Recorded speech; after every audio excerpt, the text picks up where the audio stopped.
Halo Pariters, gimana nih kabarnya? Masih pada tersore-sore kah kalian semua? Itu film diomongin di mana-mana ya, sore gitu. Tapi kalian semua pada tahu nggak? Selain film Sore Istri dari Masa Depan, Yandi Lawrence tuh punya film masterpiece lainnya gitu. Udah pada nonton semua nggak? Atau masih belum? Yang pada belum ya udah yuk sini aku kasih tahu. Yandi, kamu sangat jayus. Ya dia 11-12 lah sama dia. As a director, Mas Yandi orang cerdas. Tapi as a person, Mas Yandi orang lucu sebetulnya. Sering kasih jokes bapak-bapak.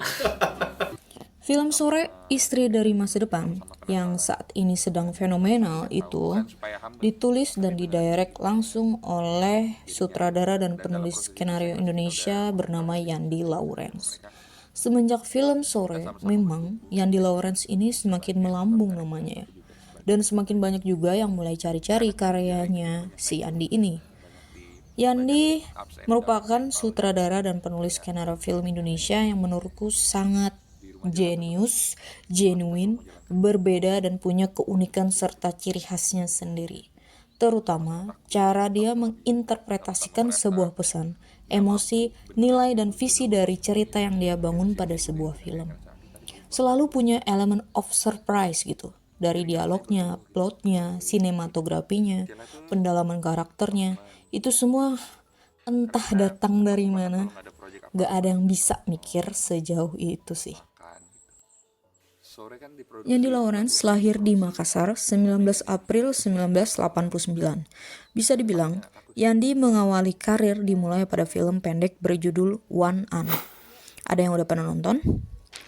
Film One An ini berhasil mendapatkan Piala Citra sebagai film pendek terbaik pada tahun 2012. Keren banget, memang keren nih film.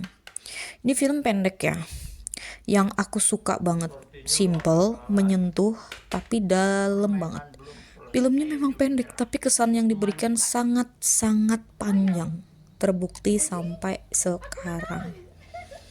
Pada 2025 ini, Yandi Lawrence juga masuk ke dalam daftar penerima penghargaan 40 Under 40 yang diberikan oleh Fortune Indonesia. Daftar ini berisi 40 orang Indonesia paling berpengaruh pada berbagai sektor yang belum berusia 40 tahun per 31 Desember 2024. So deserve. Oke, jadi apa aja sih karya-karya jenius Yandi yang lain? Kita mulai dari film Satu Kakak, Tujuh Ponakan. Film ini juga baru rilis di tahun ini, tepatnya 23 Januari 2025. Dua film Yandi sudah tayang ya di tahun ini dan keduanya sangat-sangat menakjubkan. Film Satu Kakak Tujuh Ponakan memang diadaptasi ya dari drama Indonesia berjudul sama yang tayang pada tahun 1996. Film ini menceritakan bagaimana Moko, Chiko Kurniawan diperankan oleh Chiko, harus menghadapi realitas bahwa kakak kandung dan kakak iparnya meninggal dunia. Dan ia harus mengurus keponakannya di tengah kesulitan ekonomi, kehidupan yang sulit, usia dia yang sangat masih muda, masalah pekerjaan, pengorbanan dalam keluarga. Pokoknya ini film pembuka tahun yang menurutku sangat-sangat hangat sekaligus memberikan semangat. Ketika aku nonton Satu Kakak Tujuh Ponakan, aku merasa Yandi Lawrence adalah sutradara dan penulis skenario yang sangat lembut hatinya, sangat peka dan tahu inti terdalam dari manusia itu adalah nurani. Ini film wajib banget ditonton. Next, yang kedua, film jatuh cinta seperti di film-film. Lewat film ini, akhirnya Yandi Lawrence mendapatkan Piala Citra pertamanya sebagai film panjang terbaik pada tahun 2024. Gila! Tapi menurutku memang sangat pantas sih. Film ini tuh membuktikan kalau industri film Indonesia itu sangat worth it bersaing dengan industri film dunia. Kok? Apa nggak berlebihan?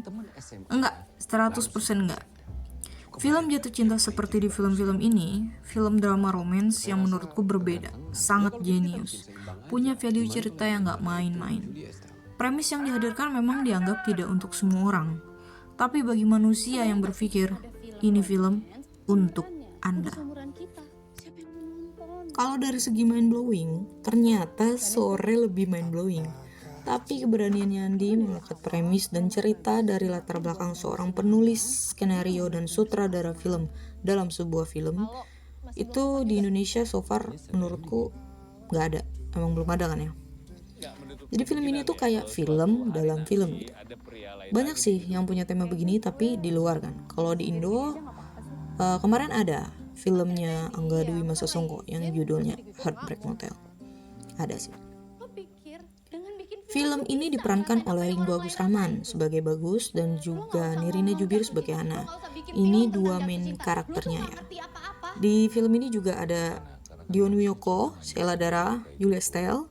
Mereka seperti memerankan diri sendiri. Jadi real life seperti mereka sendiri di film ini. Unik kan?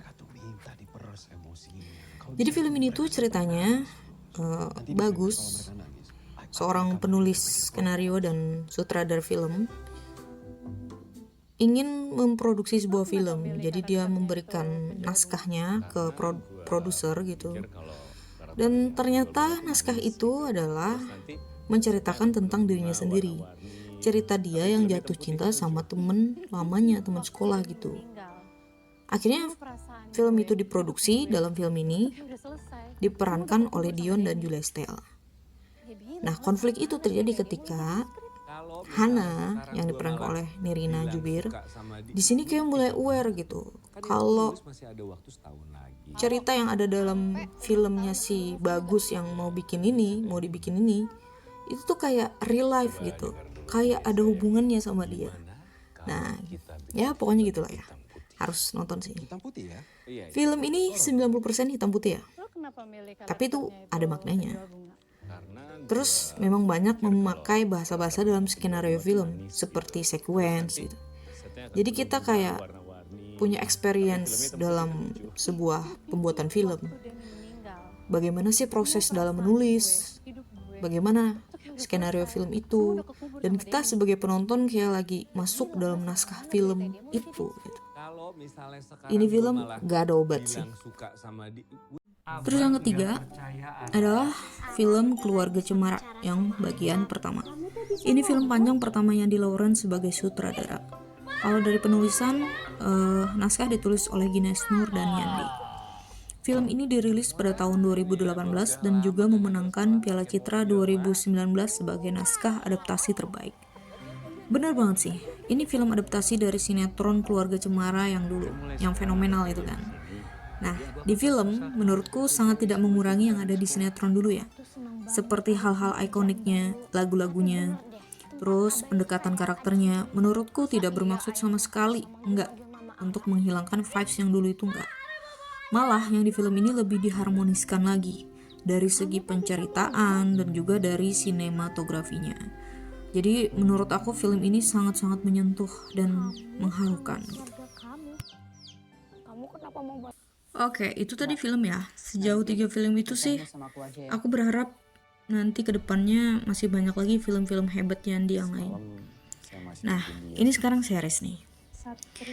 Ada series yang gak kalah menarik sama series web Sore. Series yang pertama berjudul Yang Hilang Dalam Cinta. Bertemakan drama romance misteri, menurutku tema yang segar gitu dari series Indo yang lain. Diperankan oleh Reza Rahadian sebagai Rendra, terus Sheila Dara sebagai Dara, dan Dion Wiyoko sebagai Satria. Ini karakter langganan Yandi sih kayaknya, Sheila sama Dion. Jadi tuh film ini base ceritanya tentang Dara yang mau nikah sama Rendra, mau menjelang pernikahan beberapa hari lagi, si Daranya menghilang gitu. Ini tuh menghilang tidak beneran hilang sih, jadi cuman gak ada yang bisa lihat dia aja gitu, gak ada yang bisa lihat Dara. Jadi semua anggap Dara itu hilang, padahal dia ada, dia bisa lihat orang sih, orang yang bisa lihat dia. Nah, cuman Satria ternyata yang bisa lihat Dara. Satria ini sebenarnya temen dia dari kecil ya, dan memendam rasa sama Dara sejak kecil gitu. Oke, jadi cinta segitiga lah ya core-nya gitu.